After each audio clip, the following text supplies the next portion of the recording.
Greetings. Welcome to Great Books, Big Ideas. I'm Jim. Thanks for joining me. You may be wondering why I'm in black and white and various shades of gray today. Well, I've got the time machine operational again. We've hopped the clock back to the early 1930s. The place, Paris, France. I've set myself down outside a bustling cafe.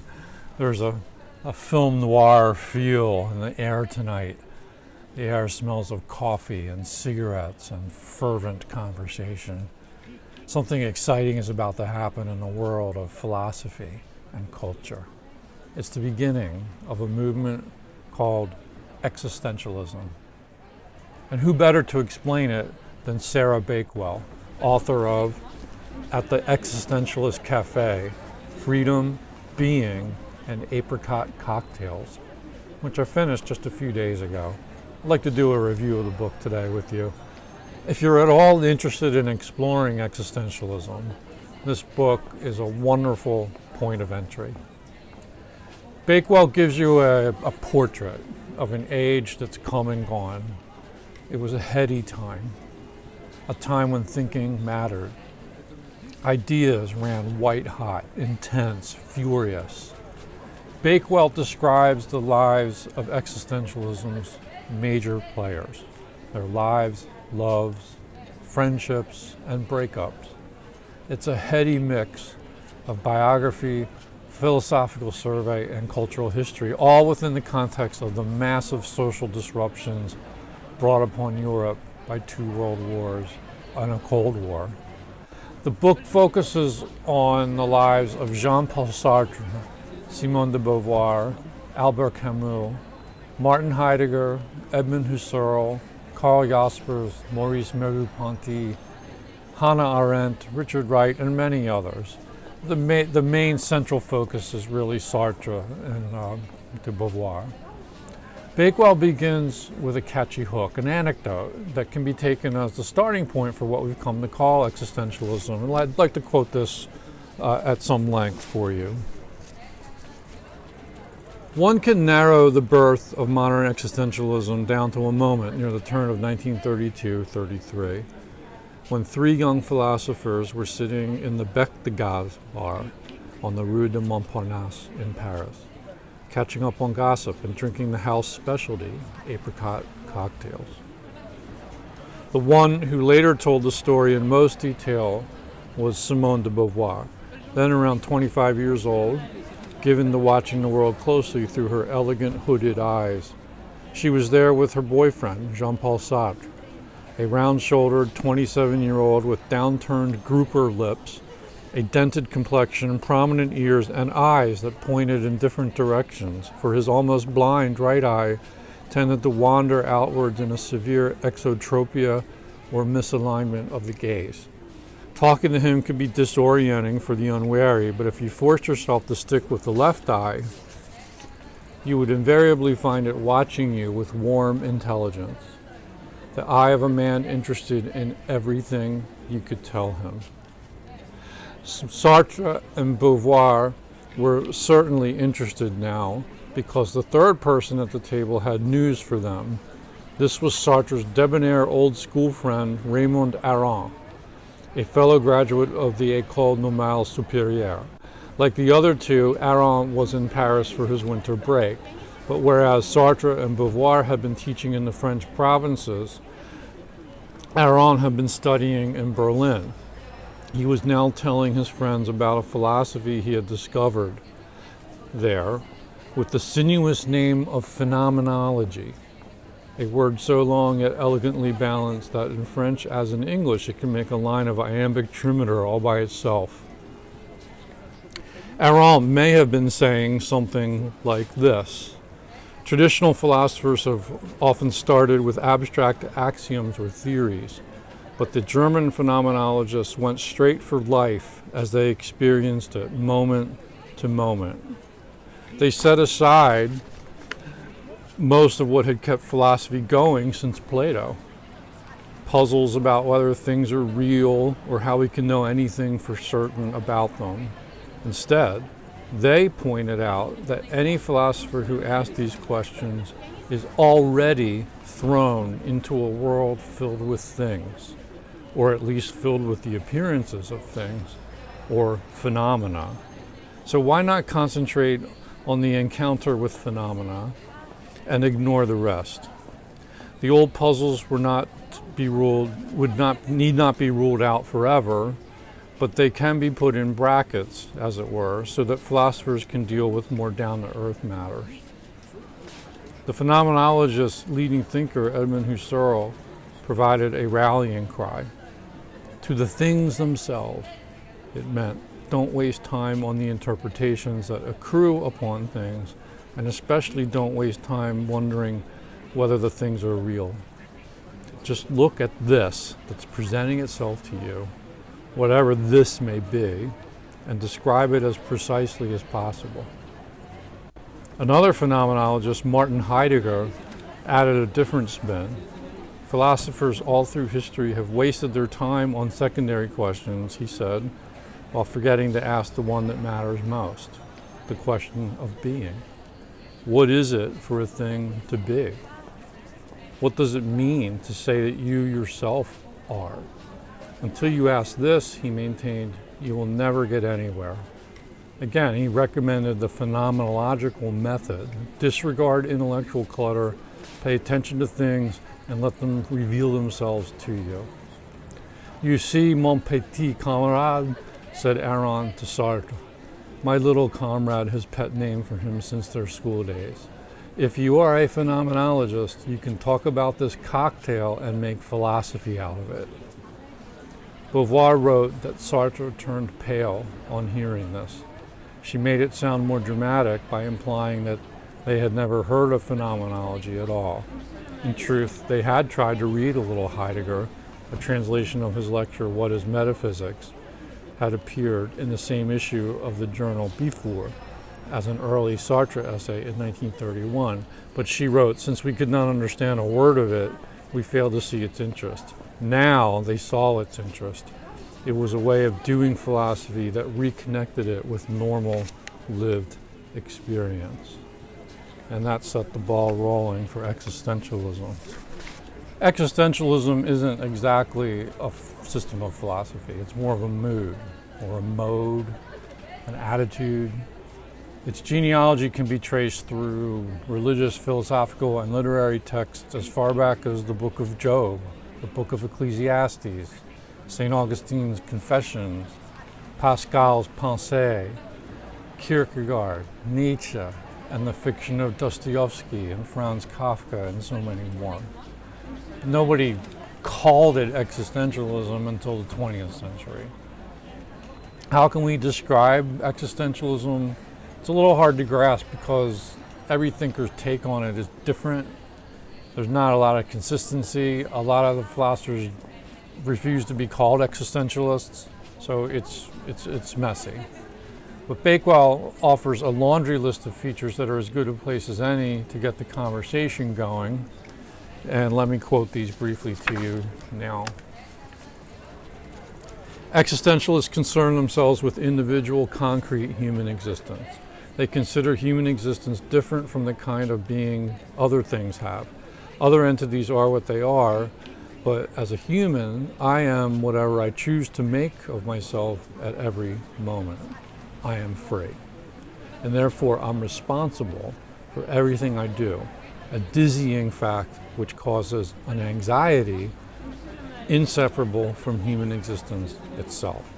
On the other hand, I am only free within situations, which can include factors in my own biology and psychology, as well as physical, historical, and social variables of the world into which I have been thrown. Despite the limitations, I always want more. I am passionately involved in personal projects of all kinds. Human existence is thus ambiguous, at once boxed in by borders and yet transcendent and exhilarating. An existentialist who is also phenomenological provides no easy rules for dealing with this condition, but instead concentrates on describing lived experience as it presents itself. By describing experience well, he or she hopes to understand this existence and awaken us to ways of living more authentic lives. And she's italicized the key words here, so let me just read that list of italicized words to give you a sense of the terms that keep coming up in a lot of the work of existentialist thinkers. Individual, concrete human existence, free, responsible, anxiety, situations, projects, ambiguous, phenomenological, describing, authentic.